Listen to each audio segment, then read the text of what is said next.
Okay, sure.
Okay, I'm going to get started.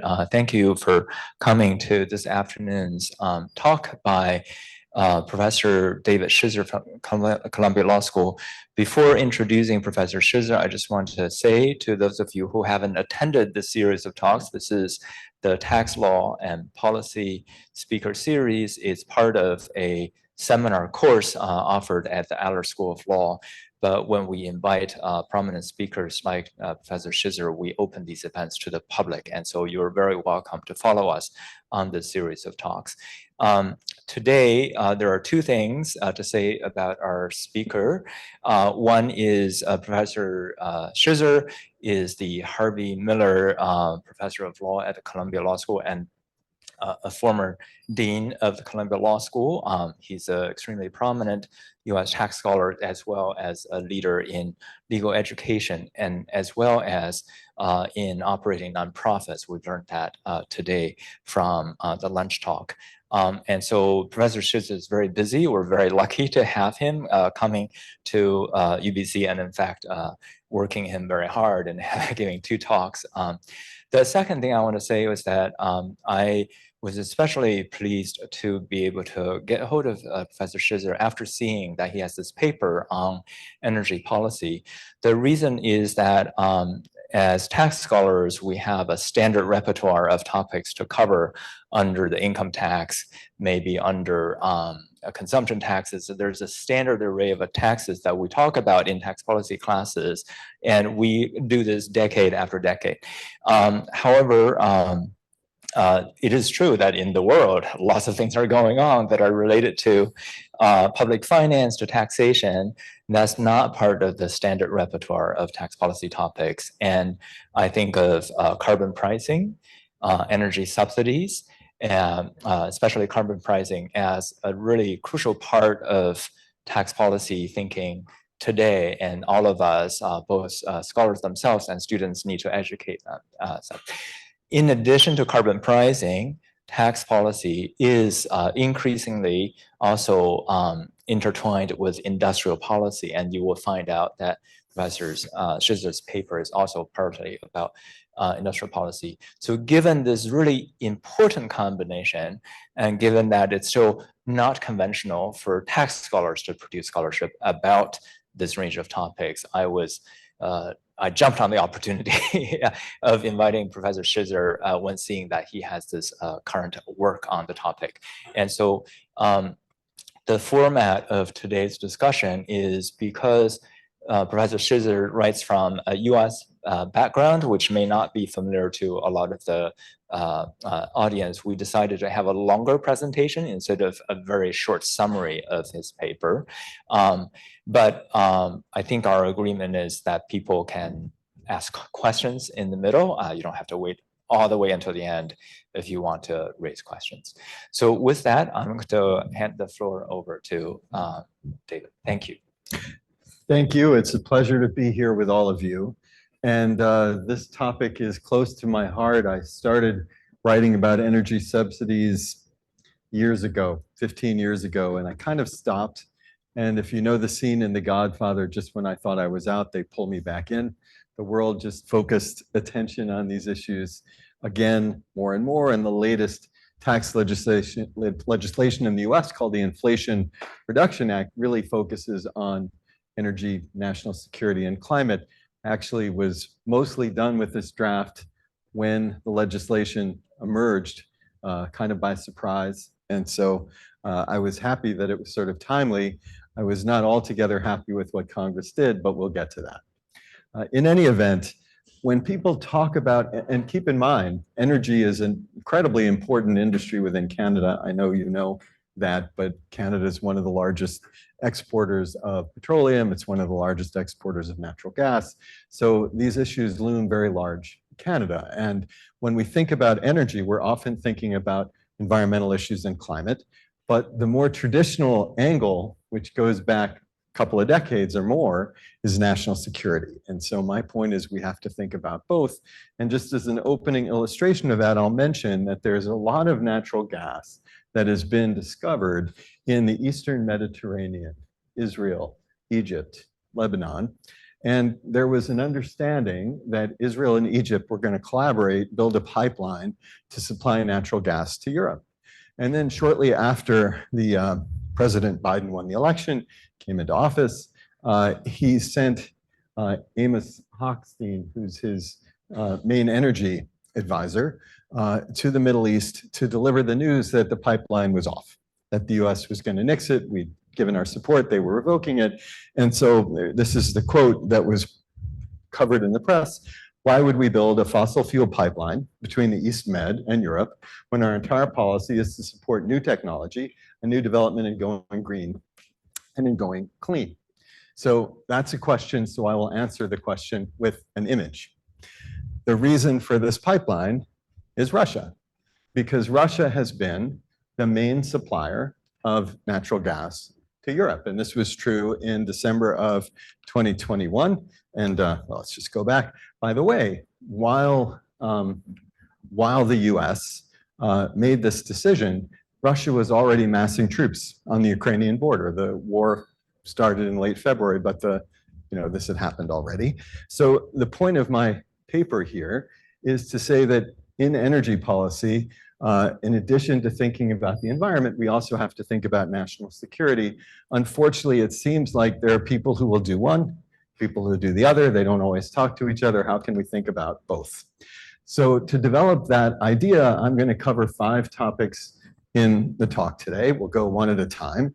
The first is just to say what I think the key national security goals are when it comes to energy, or the goal, which is really to depend less on the wrong suppliers. And I'll say what I mean by the wrong supplier soon. Then, of course, we have to remember what the environmental goals are, and I have a feeling those are more familiar to you. It's reducing carbon emissions and reducing pollution. So those are 2 things we want to do, and then the question is, how can we do it? One way to depend less on the wrong suppliers is to use less fossil fuel. That tends to be synergistic with environmental goals, although it turns out to be a bit more complicated than that. A second way to depend less on the wrong suppliers is to find other suppliers, to develop other sources of fossil fuel. Indeed, I am in a country right now which is a much better supplier of fossil fuel if we're going to use it. And then the point is, how do we do that, and how do we generalize this into a regulatory strategy? So those are the 5 things that I want to cover. And so let's start with that national security goal, which, as I said, is depending less on the wrong suppliers of oil and gas, and of energy generally. And I think there are 2 versions of that. So if you guys know the word externality, externality is a phrase that economists use to describe a cost to a third party. So if I manufacture something and Wei is nice enough to buy it from me, we have a transaction between the 2 of us. But if Camden lives next to my factory and has no interest in buying what I sell, but the factory produces noise or other pollution, it affects him. And so an externality is that kind of third-party effect, where a transaction between Wei and me has an effect on Camden, and he's not part of the transaction. So in the same way, I'm emphasizing what I call defense externalities from certain kinds of transactions. So the transaction I have in mind is people buy from a supplier. They buy oil, they buy natural gas, and that supplier is vulnerable to invasion. And this is a traditional idea where the US has been protecting some Middle Eastern suppliers, and there's been a concern that they might get invaded and therefore their supply might come offline. And it's a long time ago, before some of you were born, but back when I was in law school, Iraq invaded Kuwait. And so the US led a military action to defend Kuwait. They expelled the invasion. And so the idea is the US in particular, but its allies also, including Canada, maintain a larger military than they otherwise would as a way to be sure that they can defend access to insecure suppliers, including Saudi Arabia, including Kuwait, the UAE, and so on. So that is what we're talking about when we talk about defense externalities. Why is it an externality? Because when I buy gasoline in the gas station and I pay a price, the cost of that extra defense capability is not in the price. It is instead borne by taxpayers, Canadian taxpayers, US taxpayers, but it's not priced into that, liter of gasoline, the gallon of gasoline that people might buy at the pump. What does it cost the United States to defend against this possibility? Well, there are different estimates. I go through some of this in the paper, but you could think about it as conservatively 1/6 of the US defense budget, which is $81 billion a year. This is the general defense budget. It doesn't include wars that we fought. If price in the wars, it's another $1 a gallon, but here it's about 28 cents per gallon. Okay. Now you might say, but wait a minute, Canada is a net exporter, and now the US also is a net exporter. We most certainly, the United States, were not back in 1990, quite the contrary, but we are now. So I think you may have heard of shale, the so-called shale revolution, the idea that the US has dramatically increased its production. Maybe I'll just take a minute to explain how that happened. And my apologies if this is basic for some of you, but it's worth understanding. So the fact that there is oil and natural gas in this kind of rock formation called a shale formation, there's nothing new about that. People have known about these formations in the United States and other places for a century, but there was no economic way to get this oil and gas out. So it was a bit like, I don't know, for any of you who like M&Ms, you put your hand in the bowl and it's the color M&M you hate and you think, oh no, it's shale. It's not, this is a formation that's useless. So then about 15 years ago, a few small businesses within the energy industry in the US experimented with ways that actually worked to get this natural gas first, and then they used the same techniques to get oil. And the basic point is, with other kinds of rock formations, the way you get oil and gas out is you just punch a hole in it. And the hole is enough and the stuff comes out. And if you've ever seen pictures of a gusher, that's an extreme example, but it just comes out on its own because there's all this pressure down there. Not so with shale. Shale is a much harder rock formation. And so you can punch a hole in it and it'll just seal itself up. And the oil and gas doesn't come out. So it was really hard to figure out how you could get the oil and gas to come out. And the answer is you pump water at very high pressure into the rock formation, and that will fracture the rock, hydraulic fracturing or fracking. But the water alone doesn't do it. You're going to include some sand and also some chemicals. And what's the function of the sand? It gets into the holes and it keeps them open.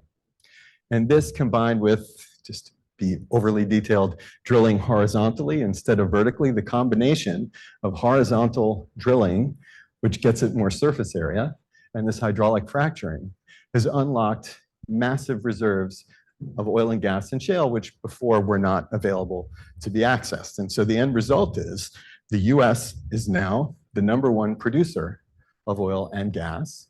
The US produces more oil and gas than it uses. So both the US and Canada are now net exporters. So maybe we can end the discussion here, right? Because actually we're not importing anymore. So what's the difference? Well, it's not that simple. And the reason it's not that simple is because the market, especially for oil, is global. So let's say Europe is depending on Russia for its oil. The United States and Canada, not depending on Russia. Canada's exporting. The US is even exporting a bit. We don't care about Russia. But here's the thing. When Europe can no longer buy from Russia, because Russia's invaded Ukraine and Europe doesn't want to buy from them anymore, what they'll do is they'll say, hey, we can buy in Canada, we can buy in the US, and they bid the price up. And it's that price spike which can create difficult economic effects in the US and Canada, even if we're not depending upon the supplier.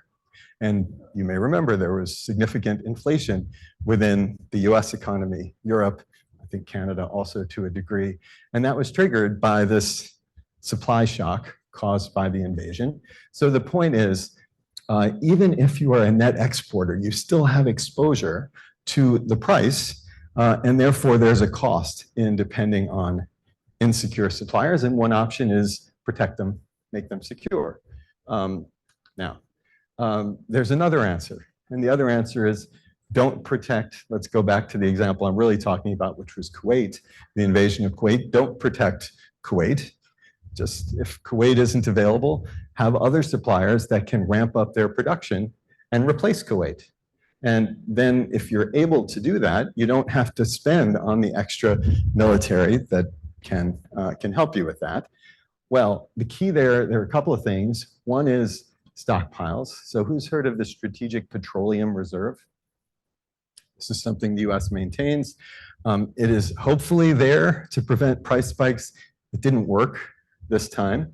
President Biden authorized the biggest release of petroleum from the reserve in history. It was massive. Maybe it prevented prices from going higher. Maybe they would have gone higher without it, but they really did spike anyway. And if you think about it, there's a reason. And the reason is that a stockpile will help you when the supply disruption is temporary.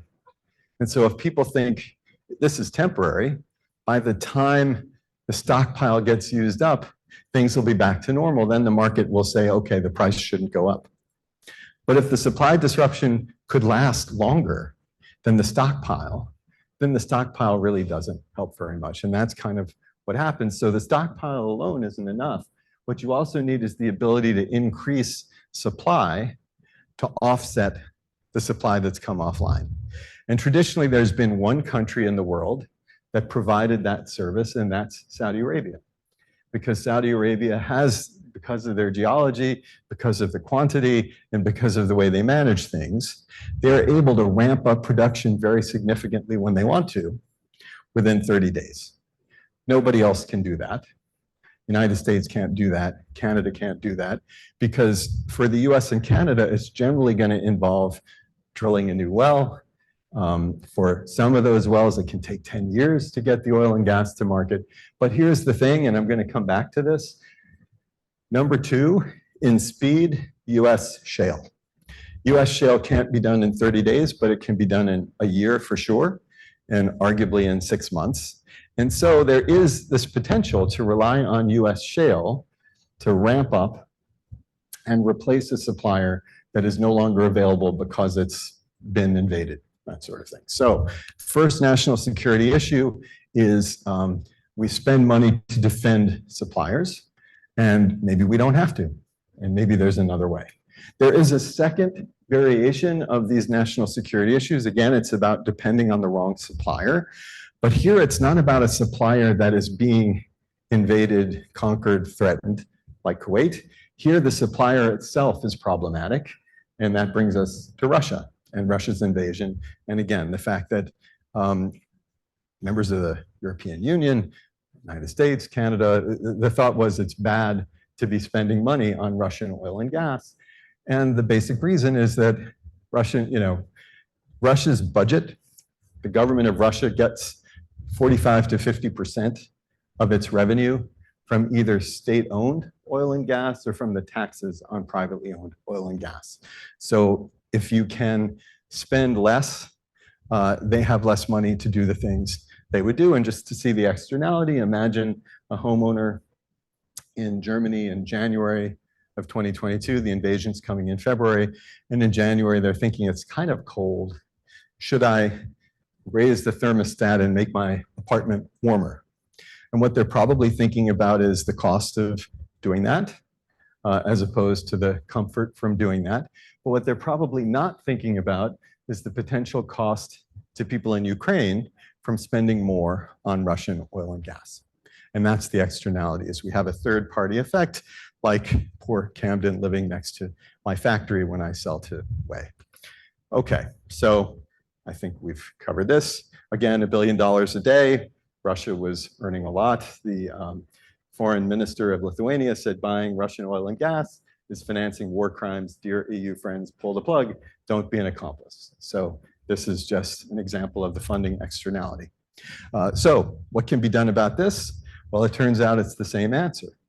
If you have other suppliers who don't pose the same problem, and they can ramp up and replace what this supplier was doing, then you have eliminated the issue, right? And if Russia invades Ukraine, goodbye Russia, we're not buying from you, and it doesn't affect the global economy because others can step in and increase their production.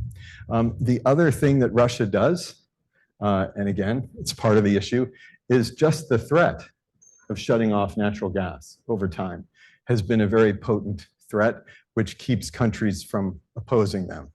And they did, by the way, I don't know if you followed it, but they pretended that there were technological problems with the pipeline, and all of a sudden the supply to Europe started going down. It was 50%, and then it was 25%, and then it was 10%, and then they shut it off entirely. And there's no evidence to support the idea that they actually had technical issues. What they were doing was, one, issuing a warning to Europe, and two, trying to squeeze Europe's economies to the point where new governments would be elected who were not sympathetic to Ukraine. That didn't work, but that's what they were trying to do. Doesn't mean it couldn't have worked. Okay, so those are the national security externalities, defense externalities, funding externalities. But of course, with energy policy, we also care about the environment. And I have a feeling this is familiar to all of you. Basically, fossil fuels are the key driver of climate change, the main, not the only, but the main source of emissions in the world. And so as temperatures warm by, the concern is more than 1.5 degrees Celsius, we could see a lot more of the things we're already starting to see: extreme weather events, wildfires, shortages of drinking water, and the rest. Another one is pollution. So it isn't only CO2 emissions, but also particles in the air, water contamination, harm to habitats. And so this creates a question, right? Because if you're just focused on national security, well, part of what I said was, let's not depend on the wrong supplier. But what that might mean is let's depend on other suppliers. So maybe we want to expand production in places like Canada and the US and other potentially friendly suppliers. Or we might say, no, our focus is on the environment, and we're supposed to stop using this stuff. So the last thing we want to do is increase our production of oil and gas. And so, which is it? What do we do? And so that brings me to the argument of the paper. And I do think there are two ways to depend less on problematic suppliers, whether they're insecure or potentially hostile. One is use less of the stuff, right? Just don't depend on it as much. You don't need to produce more, just use less. That's one. And the other is, as I suggested, to tap new sources of supply. So let's go through those in turn to see what the synergies and tensions are between national security and environmental goals, which brings us to our third topic. Can we reduce demand, and will that not only solve environmental issues, but also national security issues? So in principle, this could be win-win, right? Because what we're doing is we are able to reduce demand for oil, don't have to protect the Middle East quite the same way, don't have to worry about Russia in the same way. We can just focus on weaning ourselves off of this, and that can help with national security. And of course, the less fossil fuel we use, the better in general that's going to be for environmental goals as well. And there are, in general, two ways to reduce the demand for fossil fuels. One is energy efficiency, right? So drive cars that, drive 50 kilometers to the, I can't do it, 50 miles to the gallon, sorry guys, instead of 20 miles to the gallon. The other way is alternative energy. Use electric vehicles that don't rely on petroleum at all. They use electricity ideally generated from solar and wind. So energy efficiency can work. You can also do things even more basic, like influencing consumer habits, telecommuting, living close to work, riding your bike, that sort of thing. And then there's also the technology that I mentioned. Anybody know what a heat pump is, by the way? Heat pump? So this is a much more energy efficient way to heat a building. And so I don't know if you've ever stood next to an air conditioner outside and it's really hot standing. So the idea is what an air conditioner does is it sort of takes the heat out of a room and pushes it outside. And a heat pump does the opposite. It takes the heat from outside and brings it into your room. And this is energy efficient because instead of creating the heat, you're taking the heat. So you can actually generate the same heat for much less energy. And by the way, they tend to be two-way systems, so they also work as air conditioners. In reverse, they're more expensive to build, more expensive to buy, but then when people have them, it significantly reduces their energy usage. So energy efficiency is just an example of something that can be very helpful in reducing demand for fossil fuels. Obviously, we can also do it with solar and wind. And so the Biden administration has emphasized this, including in the Inflation Reduction Act, saying, yeah, part of the reason we want to encourage the use of solar and wind is because we'll reduce demand for fossil fuels with the national security problems that we have. And to an extent, you're seeing progress in the United States. This is a nice number, 60% of the new electricity, 60% of new electricity, I guess I don't have this on the slide, is now coming from solar and wind, new capacity coming online. But if you look at electricity in the US generally, it's 60% from fossil fuels. We're making progress and so on. Electric vehicles can help. But what we have to remember is that nothing is free in this world and nothing is uncomplicated.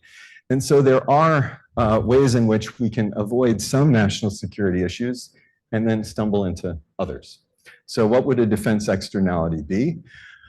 Well, you've probably followed the fact that there are minerals that are needed in order to make electric vehicle batteries, in order to make solar panels, in order to make wind farms. A lot of these minerals actually could be found in Canada and the US. They exist. There are deposits here. Does anybody know how much of these minerals are mined in Canada and the US? Virtually none. Virtually none. They're all imported. And they tend to be imported from countries that are potentially not so secure. So Congo, for example, is the main supplier of cobalt. And cobalt is, at least at the moment, one of the key sources and one of the things that you need in order to build electric vehicle batteries and so on. So maybe we don't have to defend Kuwait anymore, but maybe now we have to defend Congo. And so there are kind of parallel issues there unless we do something about it. So minerals, and by the way, you can look here, Chile and Argentina for lithium, et cetera. There's lots of different countries that are involved in this. Should also mention that China has been commendably farsighted in recognizing the potential value of these minerals, and therefore pretty forward-looking in buying up mines, buying up processing capabilities. And so this is a good thing for China, but for countries that might potentially have tensions with China, it is a potential problem, right? Because China could then decide that it was not going to provide these minerals anymore if it doesn't like your response to its policies and so on. So the defense externality is mostly about Congo, these various places, but also that brings us to, yep, as I said, you might think that you are dealing with defense externalities, but you just have them in another place for another energy raw material. What do you do about this? Well, as I said, they exist here in Canada, they exist in the US. We should probably be mining for them, and this is something that both governments are figuring out and trying to do. Recycling these minerals a good idea. Then you don't have to take them out of the ground so much as you just reuse them. And then you can sometimes use, for example, lithium instead of cobalt, and supplies of lithium are more, more substantial in more places. But here's where things get difficult in the US, and you can tell me whether it's true in Canada also. There was a study back in the 1960s about mining in the US, which bemoaned the fact that it took 3 years to plan a mine and then get the ore out of the ground. And if you say 3 years to anyone in the United States now, they'll laugh, because now the estimates are 10 to 15 years. And this is mostly about well-intentioned environmental rules, which one can understand. But what they do is they create many, many different levers for people opposed to opening the mine to slow it down and possibly to stop it entirely. So I have a friend on our faculty at Columbia, Mike Gerard, who runs our Climate Change Center. He is a very committed environmentalist, and he wrote a piece where he said that there are people on the right in the US that seem to have climate change denial. And his concern about his colleagues in the environmental movement is they have trade-off denial. Because in his view, if you need these minerals in order to build solar facilities, in order to build wind facilities, well, let's do that. And even if it means that it's going to have adverse effects on local habitats and the species there and so on, it's not ideal. But isn't that better than not dealing with climate change? I personally find that to be a pretty persuasive argument, but not everyone agrees with him. And so it doesn't mean that this is going to be simple. And so for those of you who followed this, and this is kind of minutia, the reason the Inflation, does anybody know who the deciding vote was on the Inflation Reduction Act? It's a particular senator from West Virginia named Joe Manchin, who had initially said he wasn't going to join legislation, and then he said he would. And what he said is, well, what we have to do is we have to do something for petroleum and gas, along with the green initiatives. He thought US should be doing both, and he was emphasizing national security. And so what he wanted, among other things, was permitting reform for mining of these minerals, for pipelines for natural gas. We'll talk about that in a minute. And the thing is, the Inflation Reduction Act was passed in a very specific process in the US. The way you can do this for only 51 votes in the Senate is called reconciliation. Has everyone heard of this? Anyone heard of this? What it basically meant is in the US Senate, 60 votes is needed on something controversial because of something called the filibuster. But reconciliation is a way to get to it with what the Democrats had, which was 50 votes plus the vice president, 51 to 50. But it only works for things that are about money. So he said, I want permitting reform in this. And the majority leader, Chuck Schumer, said, sure. And then someone called the Senate parliamentarian, who can decide whether something can be done by reconciliation or not, said, I think pretty incontrovertibly, you can't use reconciliation for permitting reform. That's not about revenue or spending. So they said, okay, Senator Manchin, vote for this, and we'll bring the permitting reform to a vote, which they did, and it was defeated. So no permitting reform yet. But in any event, we have this issue about defense externalities for minerals. There's also the funding externality as a parallel. Some of the producers may be countries where the US, certainly, Canada maybe, don't have an uncomplicated relationship. The main supplier of solar and wind technology in the world now is China. Again, to their credit, they're kind of ahead of the curve. I admire that they realized this was important. But from the perspective of the US, which views China increasingly as a geopolitical rival, depending on China for this could be an issue. And remember what I said about Russia saying to Europe, you like buying this gas from us, well, we'll turn it off if we don't like the positions you take. In principle, you could imagine if the world becomes increasingly dependent on China for this technology, then China would have that kind of sway with countries saying, I know you don't like what we're doing here, but we don't really want to hear your opinion about it if you want to continue buying our technology and so on. So this is why in the legislation that was passed, there is an effort to try to encourage domestic sourcing of production of these technologies, of the minerals for these technologies, but in an unfortunate misstep, the US got it wrong. So they got it wrong because they said, and let me say why I think it was wrong. Is it a good idea for the US to produce these things? Sure. But in order to address the goals that I'm talking about, does it have to be the US? Could it be Germany? Could it be Canada? And I think the answer is yes, absolutely, right? You're just trying to find countries that are allied with you. But the drafting in the statute talked about the US and a treaty country. And treaty country seems to mean a trade treaty. So Canada's okay because of NAFTA, but Europe is not okay.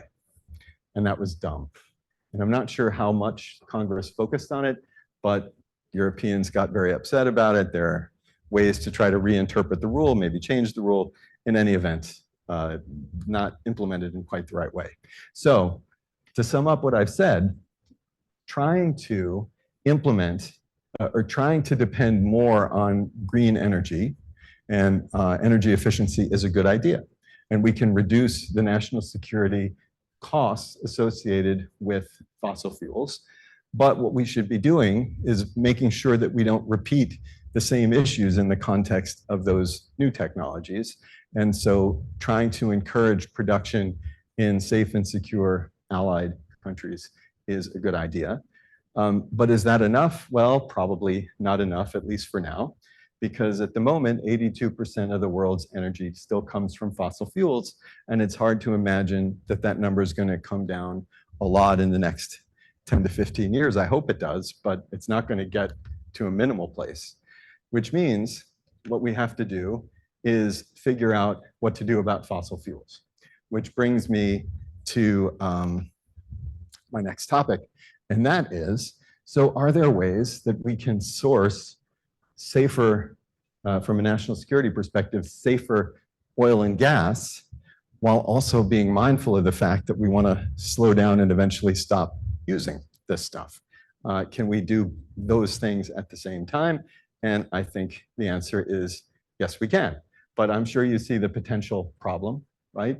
If the US, for example, says the solution is more production in US and Canada, and let's build a lot of infrastructure, and this infrastructure will last 30 years. Well, maybe in 10 years, we don't want this infrastructure anymore, but we'll still have it, and people will still want to use it. And so this is the so-called stranded asset problem. And therefore, what you might be doing is solving a problem today, which will give you a bigger problem tomorrow. So can we add capacity without increasing greenhouse gases and pollution? And I actually think the answer is yes. And there are three things that we would have to do that. And so let's go through these three possibilities. So the first is that when we do add new oil and gas supplies, let's focus on ones that are greener as opposed to less green. These things are not all created equal. The most egregious example is that there is already a lot of emissions coming from a practice that does no good for anyone, and that is so-called flaring. Has anybody heard of flaring before? Okay, what you're seeing there is a satellite photo of the US. And if you see that bright area kind of higher on the screen, that's North Dakota. And if you see the area that is, this is from space, obviously, and that other shining area kind of below it, that's Texas. And basically the idea is if you're drilling for oil, you might get a lot of natural gas coming up. And what you really should do is then get that to market and have people use it to heat their homes or to generate electricity. But that requires pipelines. And in North Dakota in particular, the drilling there is more recent. The hurdles to building pipelines, the regulatory hurdles have become more difficult. And so there aren't pipelines to get it to market. So one option is just let it into the air. That is the worst thing to do for the environment. So what you can do instead is you can just burn it on site, which means it's wasted. And so actually with the flaring in the world, if you just were able to bring half of that to market, it actually would be enough to power the energy needs of sub-Saharan Africa. So this is an enormous amount of energy and a lot of emissions that are just completely wasted. Right? Nobody is benefiting from this. So one thing we should do kind of as a first step is deal with that. A second piece of low-hanging fruit, in my opinion, is coal produces twice as much greenhouse gases as natural gas for the same level of energy when it's burned. And so the US, believe it or not, has actually reduced its greenhouse gas emissions more than any other country in the world in the last 15 years. And when I say that, you might think, oh yeah, it's because US government policy has been so green. And I say, no, and I think you know that's not the answer. The reason is replacing coal with natural gas, which is something that happened as a result of that shale revolution that I mentioned, and it was just market prices. Natural gas became really cheap. And so the US is instead of powering 50% of its electricity from coal, we're down to a much lower number. But we're still using coal in the US, and other places in the world are using it much more. And if you just stopped coal and replaced it with natural gas, you could reduce emissions massively. Okay, so that would be one thing we could do. You can see there, coal still produces 20% of global emissions. Since natural gas, half as many emissions, you could go from 20 to 10 just with that substitution. So the more general point is when we use fossil fuels, let's use the less harmful ones. So that's the first point. The second point is I talk about the need to develop new sources, and I think we do have need to develop new sources, but that doesn't mean increasing global supply. Ideally, the reason we're doing this, you'll remember, is to replace the sources that are problematic. To be more specific, Russia should not sell natural gas to Europe anymore. It shouldn't sell natural gas to anyone anymore. So if the US increases its production, and if Canada increases its production, and this stuff is shipped as liquefied natural gas to Europe, ideally, you're not increasing the use of natural gas, you're just changing who is supplying it. And if it works out that way, you actually aren't increasing emissions, you're just changing the source. So then you might say, but how do we know? Like, how do we know that that's actually going to work? Well, the answer is prices, among other things. So if prices start declining dramatically, that tells you that there's oversupply. The good news is then the producers start to cut back, but also governments can intervene in various ways. If there were things they were doing to encourage the production, they could pull back and so on. But what you can do is you can try to calibrate the overall global supply at the same time that you're trying to ramp it up from the countries that you think are safer to produce it.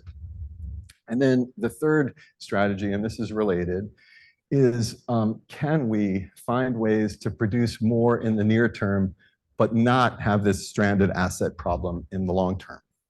So has anyone heard of the Willow project in Alaska? So Willow is a project that the Biden administration approved a few months ago, and I think it was a really bad idea, and we can speculate about why they did it, happy to talk about it, but basically this is something which is going to take a decade to start getting the oil and gas out, and then it's got at least a 30-year life, and it's very large. So you're talking about really significant amounts of oil 40 years from now. And it's not clear to me why that should be the goal. In fact, the goal, at least if you agree with what I've said, is to find ways to get more oil next year if there's a crisis in world supply. And for that, I come back to what I said before. US shale actually has the ability to do that in two ways. One is it takes only 6 months to a year to get the oil out of the ground.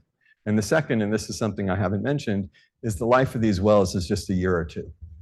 So you produce a well, doesn't mean, like with Willow, that you're going to have it for 30 years. You won't. You'll need to drill another one, which means this is sort of tailor-made to solve temporary problems without being a permanent asset that gets stranded. So it seems to me that the US ought to be looking for more ways to leverage that. Now, how could that be done? The main challenge is the infrastructure, right? You can drill the well, but then you need the pipeline and the refining capacity in the case of oil, and you need the pipeline and the LNG facilities in the case of natural gas. And those have a much longer useful life and they take longer to build. And so, should we be building those? And if you care about national security, what you'd be doing right now is building as many LNG plants as you can to try to make sure that Russia can never sell natural gas to anyone. And Canada should be doing it too. And if you care about the environment, you should say, maybe I don't want any LNG facilities because these things last for 30 years. And once we have them, then people are going to use natural gas when they should be using solar and wind, right? And so that's a trade-off. What's the answer to that? Well, I think there's a kind of a clear answer to that, which is the government should be a part of this decision. And one example would be the government covers half the cost and has ownership of the facility after 15 years, right? You say, okay, 15 years, we know we're going to need it. After 15 years, I don't know if we're going to need it. And so the government then has the ability to shut it down. And the government can do that if the idea is this is what we need to do for the environment. Or the government can keep it open if the idea is this is what we need to do for national security. And the way I think about it is we could build more fighter jets, we could arm more, divisions of troops, or we could spend that money on this capacity, and it might have the same effect of weakening Russia, for example. Okay, so wait. I can finish in just a minute. So, all right. So then the point is, how do we accomplish all of these goals? And what I would love to do, this is my personal preferred policy, is Pigouvian taxes. Basically, what you do is the government adds a tax on the various things that create these harms. So with oil, with natural gas, you have a carbon tax to deal with the environmental issues. And then you have parallel taxes for the national security issues. And I like this much better than the subsidies that have been used by the United States so far. And let me just spend a minute saying why, and then we can end this part of the discussion. So in principle, a subsidy and a tax do similar things. They change the relative price of what you're trying to encourage and what you're trying to discourage. So therefore you might say, okay, so what's the difference, right? Like, aren't they the same? And here's the reason why they're not the same. So with a subsidy, you're inherently picking the things that you hope will work. So if we're trying to get people to use less gasoline, one thing we can do is we can subsidize electric cars. But another thing we can do is encourage people to use mass transit, or we could encourage people to carpool, or we could encourage people to live closer to work or to telecommute. And the truth is, all of those things can have the same effect of reducing emissions, but I haven't ever been able to think of a way that was practical to subsidize all of these alternatives. We're never going to do that, right? It's just not administrable, which means the government is going to pick things.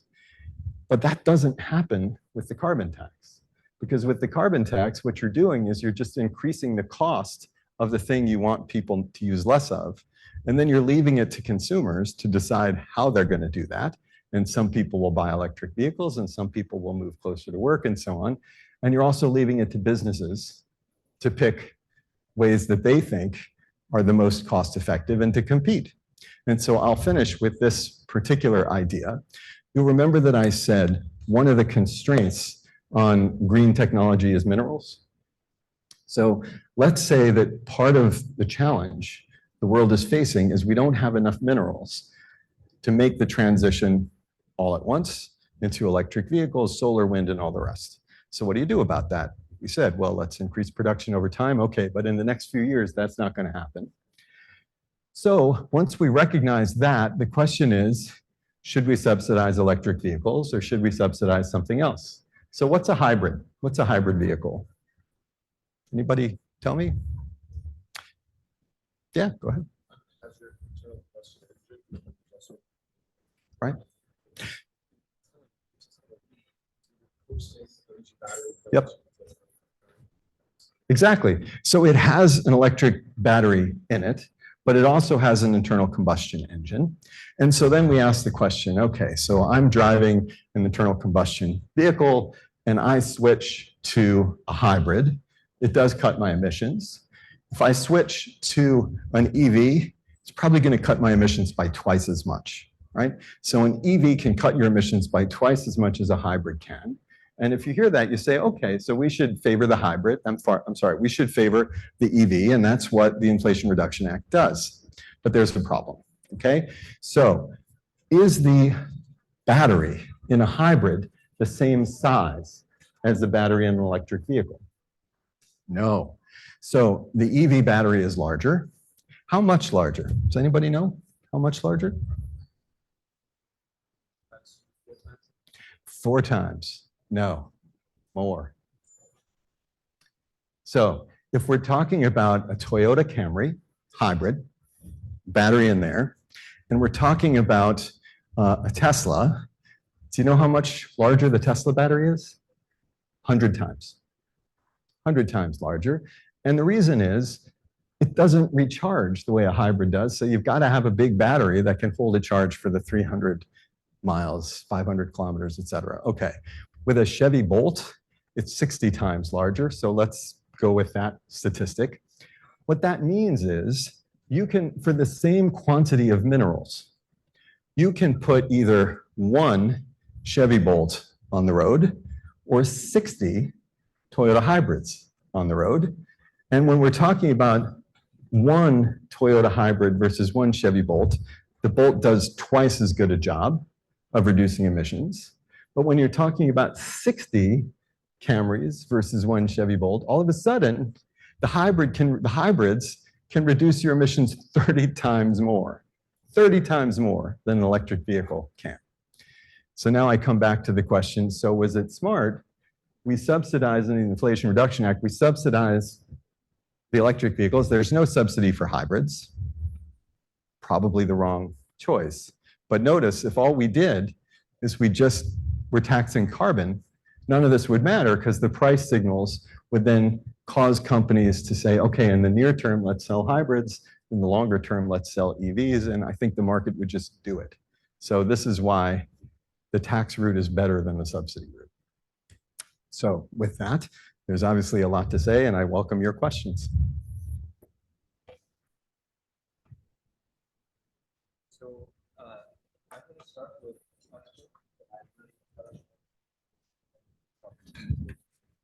so David, let me try to focus on it. I completely agree with you on the last 5 or 10 minutes about pricing. This is something that we're going to cover later on in the course. Would it be fair to say that that's a little disjointed from the earlier discussion of national security?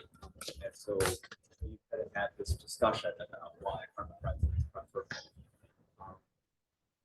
without saying that it has national security benefit.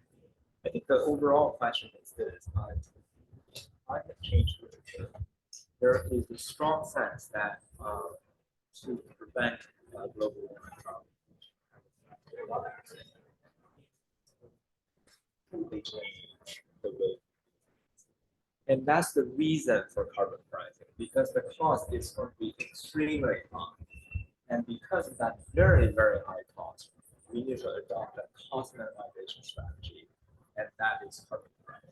If we don't adopt carbon pricing, we're basically going to incur switch costs, so we're not going to, and then we face catastrophe. So that's an existential decision. If you think about that way in the first place, we are looking at the existence of our species. Then it's a little hard to know how to factor national security and a variety of other concerns. So national security is what you focus on, but I'm not sure about how. So clearly, shale has lower emissions than traditional conventional oil and gas. So once we adopt shale, there's one solution. This is we're already better, okay? And so that already is an argument in favor of shale. You don't need national security purely from climate change perspective. I think that's a step ahead.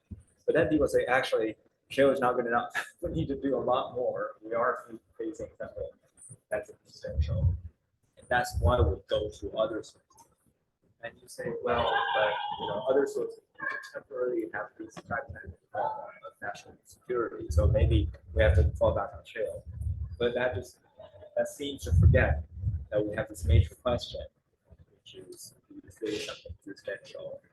Therefore, carbon pricing is the carbon pricing is just not a nice thing to have. It's the main good idea we have out of this culture. So my point is that the same reasons why I like carbon pricing cause me to like national security related pricing too. So I think Pigouvian taxes are important and I think they're effective. And then I guess the question is, do we worry about national security also? And it sounds like from the way you asked the question, you're much less worried about it. And I hope you're right. But I will say that as much as climate change is an existential threat, nuclear weapons could end the human species in a day, right? And it is certainly true that people who were following the Ukraine conflict early on were very worried that when Russia started, its offensive started failing, were they going to use tactical nuclear weapons? Nuclear weapons haven't been used in combat since the end of World War II, when the US used them for the first and hopefully last time. Meanwhile, we had troops actually shooting at each other at the Zaporozhye nuclear facility in Ukraine.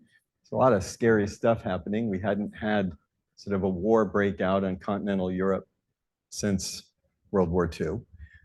And so the point is, are there things that we can be doing with national security to try to defuse these situations, prevent them? And so that's what motivates the paper.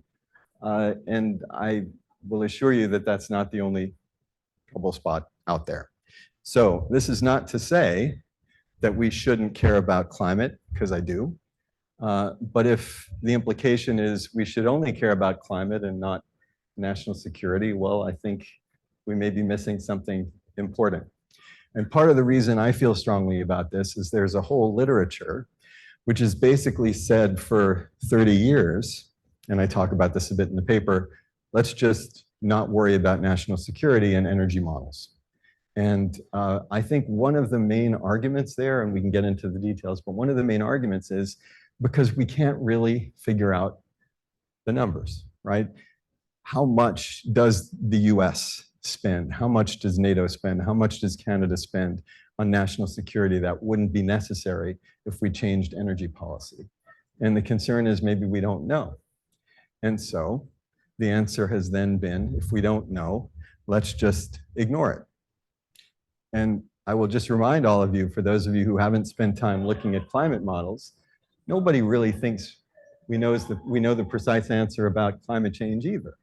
And if I were here to tell you, because we can't say exactly what the harm is, let's just value it at 0, would that be persuasive to you?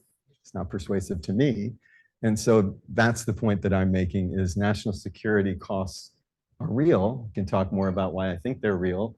And we really ought to do our best to quantify them, even if we're not going to be right, because that's actually what we do with climate also, is we do our best to quantify them, and we know we're not going to be exactly right there either.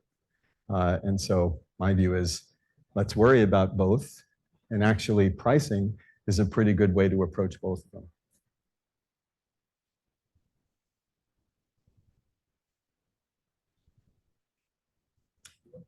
them. Please, yeah. Oh, thank you, Wei.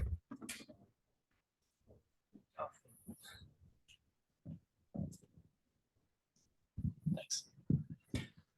Yes, so I just had a question about the second of the 3 strategies that you described, where it was, if I want to make sure I understand it correctly first, I guess, like potentially shifting away from, let's say, Saudi oil or Russian natural gas, and having basically some of that production come from Texas, for example. Yeah, like right here. So I I think intuitively to me, it's like one of the potential consequences of that would be like simply like shifting where the US demand for energy is satisfied from.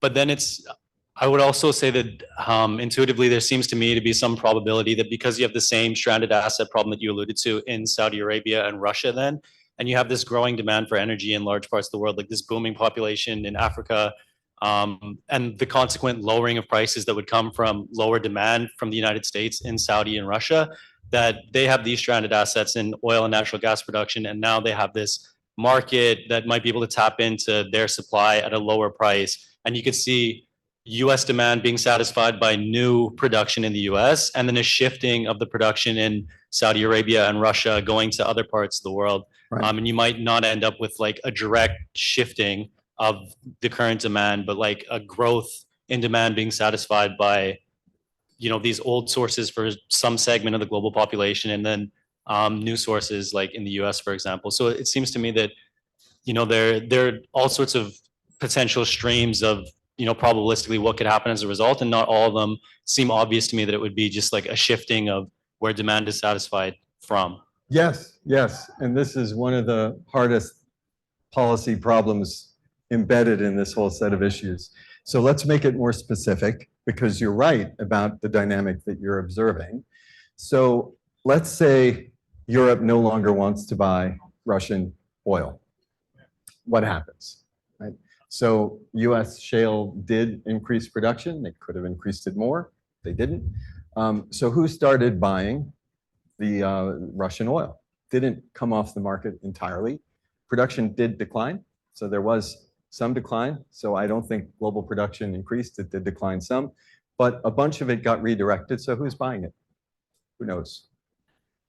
China and India primarily started buying it. Now, from a national security perspective, this was a success in the following sense. Does anybody know global prices have been fluctuating, but it's about $95 a barrel or so now. I'll call it 100. How much does India pay for Russian oil? 100? 70? So there's a big discount that Russia has had to take in order to keep selling its oil. And so if the concern is the so-called funding externality that I mentioned, money is still getting to Russia. Well, it doesn't actually get to Russia in the same amount anymore, because the fact that Europe refuses to buy it and the US has encouraged countries not to buy it means that they're taking a lower price. One more point about gas, and then we'll come to the real point of what you're saying about overall supply. So Europe is trying not to buy Russian natural gas. Over time, they will phase out. Is Russia able to sell that to other countries? No. Why not? Pipelines, right? So the difference is with oil, it's not that hard. You put it on a ship, it can go anywhere. With natural gas, it's quite difficult. They've invested massively in these pipelines to Germany and then out into Europe. Without those pipelines, will they build something else? I don't know. Maybe the US and Europe are doing their best to make sure that nobody will help them build a pipeline.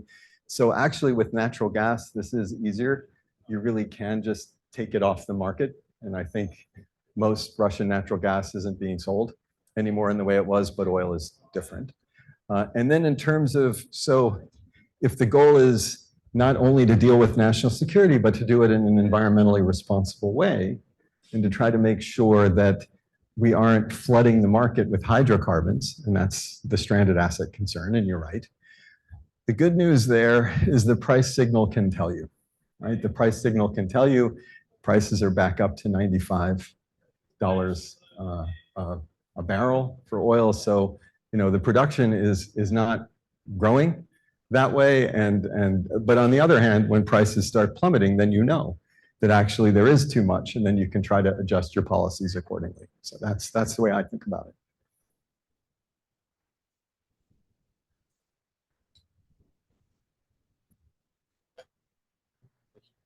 I'm gonna sit back down.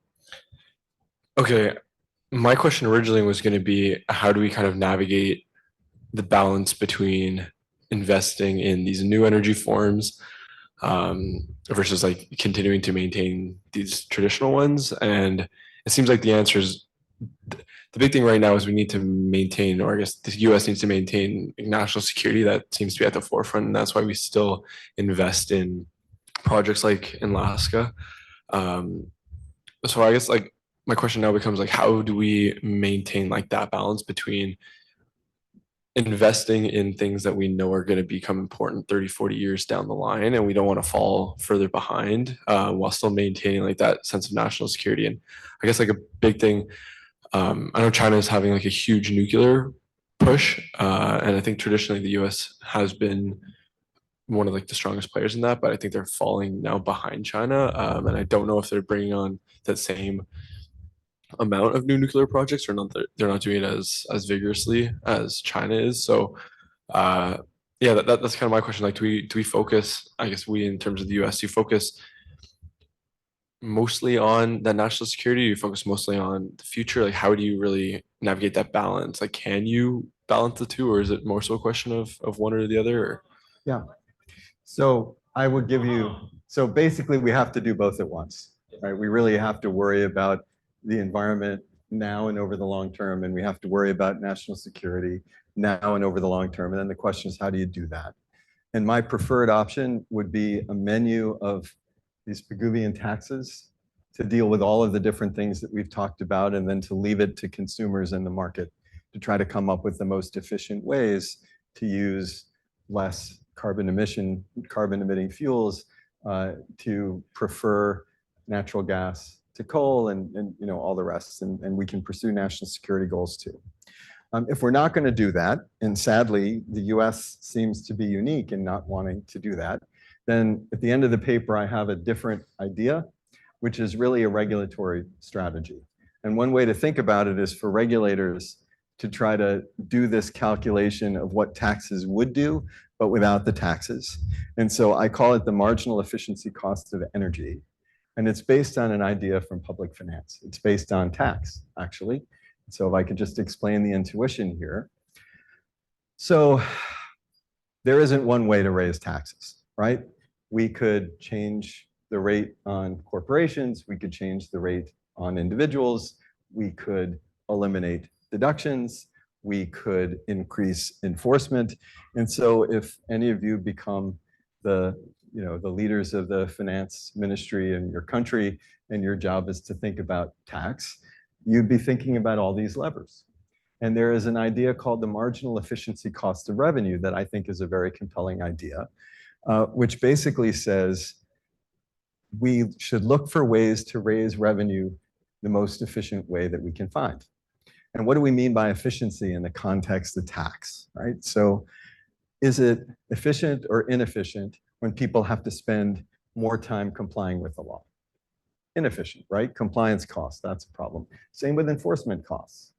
It's, you know, all else being equal, less enforcement costs, better. What about the ways in which people change their behavior? This is another example of inefficiency. And so what the marginal efficiency cost of funds tells you is look for ways where you can raise revenue with the lowest sum of those efficiency costs. And so if it turns out that cutting a rate, so you lose revenue, and then increasing enforcement, so you pick up revenue, if that reduces all of your efficiency costs, do it. And if the opposite happens, don't do it. So there's a parallel with energy, because with tax, what we were saying is get a thing, revenue, at the lowest possible social cost. And it's the same with energy. Produce more energy with the lowest sum of all the costs. And we've talked about those costs, and they're the private costs that are obvious, but also the national security costs, climate costs, pollution costs. Minimize them, right? And what that means is replace the high cost sources with the lower cost sources. And if that is the guiding principle, which you apply whenever you do permitting decisions and subsidies, and you set the rates of the taxes we have, it'll bring us in the right direction. And that's the way you try to deal with both climate and the environment at the same time. Oh, well, wait, you call on people for me.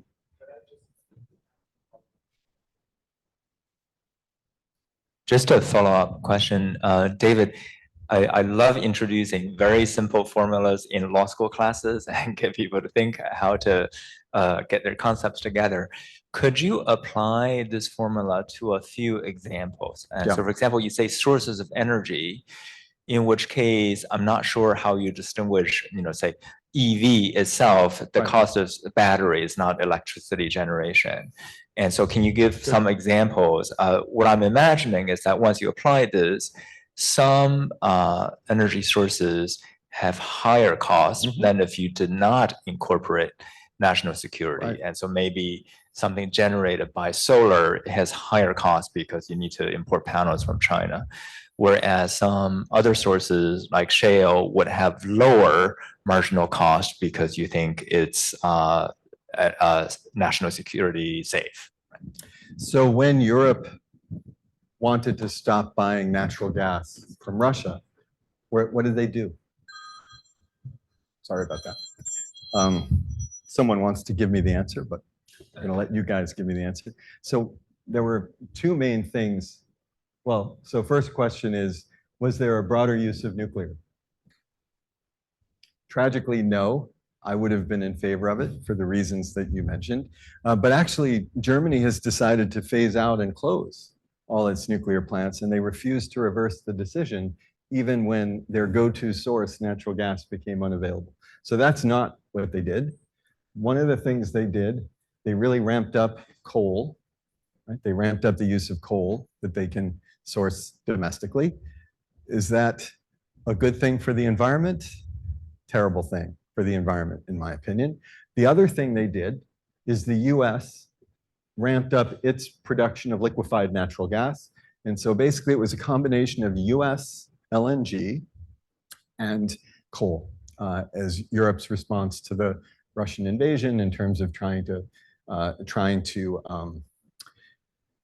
deal with not wanting to use Russian natural gas. Why do I mention this? Because 6 years ago, the US did not export natural gas. It was illegal. 6 years ago, the law changed. The US went from being a zero exporter to being the largest exporter in the world. There's a lot more capacity to produce natural gas, but not enough capacity to turn it into the liquefied form. So why am I going on about this? Because most of the LNG that the US produced in the last year has gone to Europe, but some of it has gone to another country called Massachusetts, right? Turns out that the state of Massachusetts gets a lot of its natural gas from LNG. Why?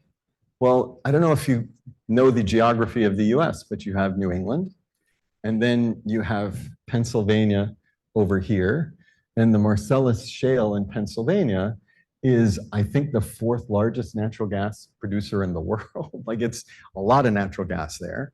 So why isn't it just going from Pennsylvania to Massachusetts? Can anyone picture the state that's in the middle there? New York, my home state. New York will not allow a pipeline to be built across New York to connect Pennsylvania with Massachusetts because my home state has its own climate policy. And I'm very proud of my home state. This is a really bad idea. So why do I say this?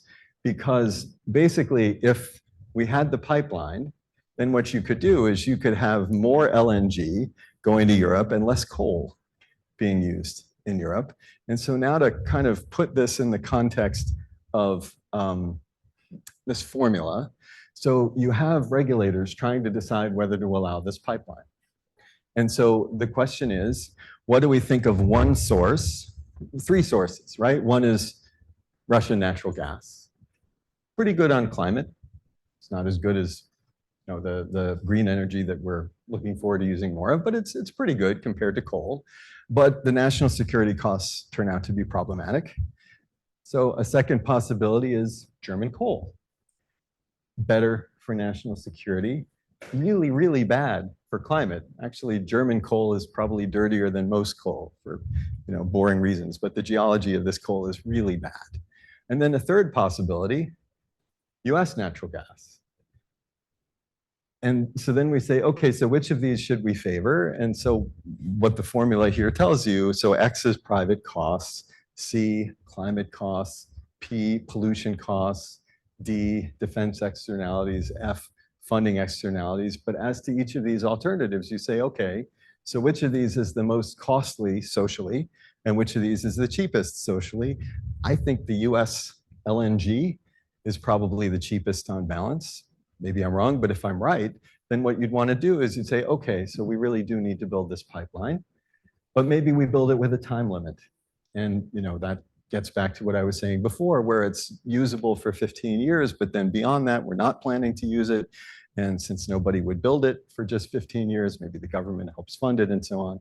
But anyway, this is the idea, is you try to internalize all of these costs when you look at different sources and favor the cheapest.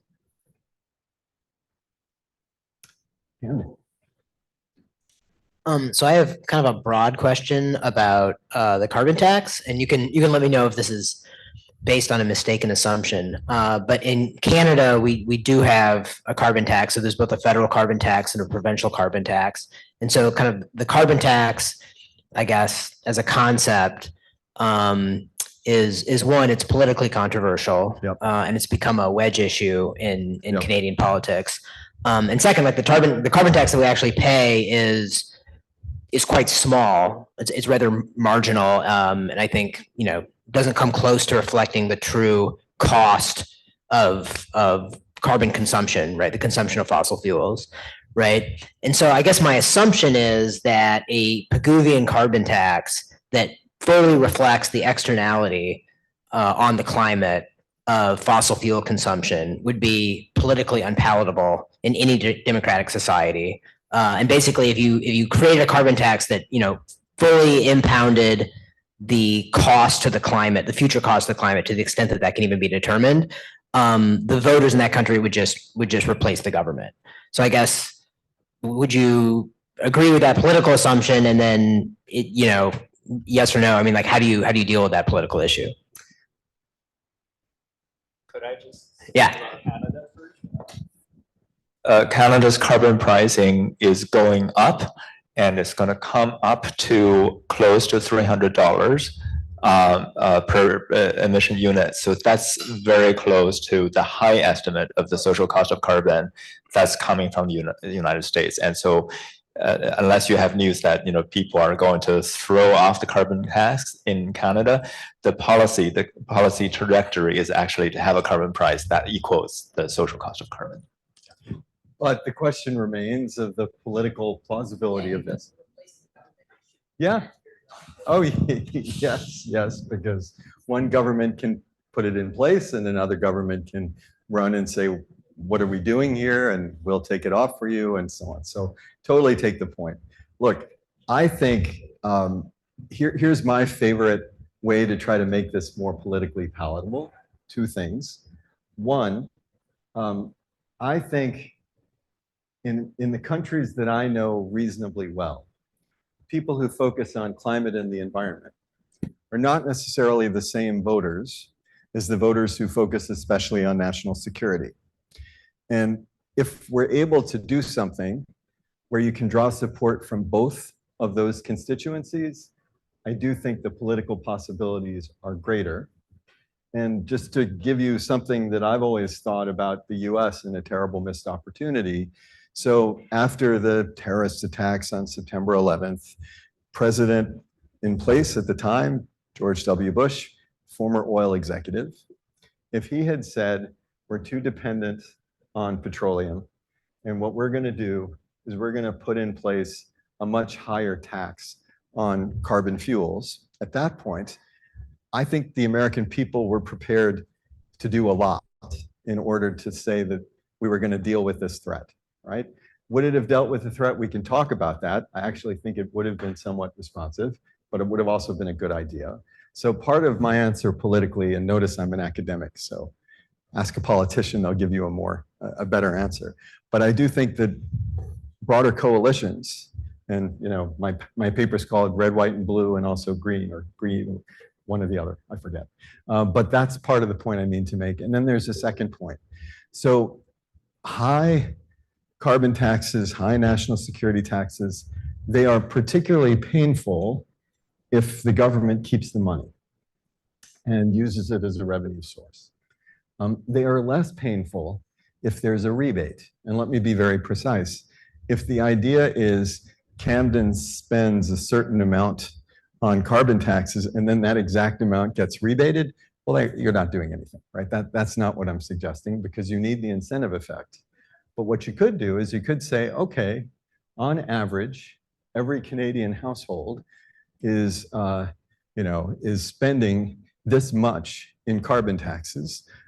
Call it, this would be a high number, $1,000, right? And so what we're going to do is there's going to be a rebate of $1,000 paid to every household, and you just get that.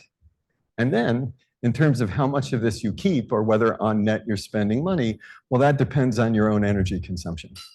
But I think what you could do then is create a constituency for this rebate. And for people who happen to be kind of energy efficient, it turns out not to be a tax anymore, it's a reward, right? And then for people who decide that they really want the big gas guzzling car and, lots and lots of plane tickets, et cetera, well, then they're still net paying. But on the other hand, you can kind of sweeten things with the rebate. So I think there are ways to try to get the incentive effects with less pain, and maybe we haven't been doing them. Okay, let's see if there's one last question. So Spencer, you want to go?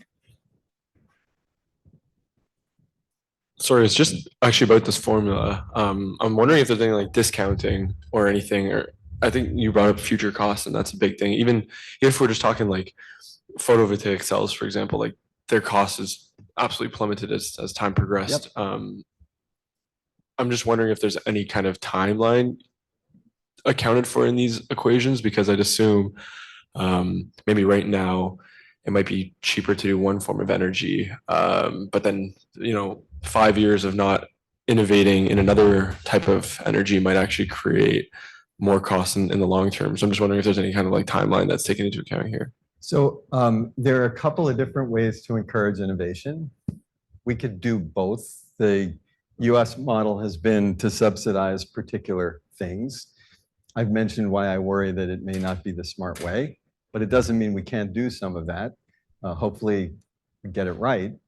But the point is you can also incentivize innovation to solar panels if you make coal and natural gas more expensive, right? And so I actually think that the Pigouvian tax alternative should do the same thing, because either way, what you're doing is you're changing the relative price. And that can be a big incentive to innovate, but without the government having to say, and let's innovate in this way, but not in that way.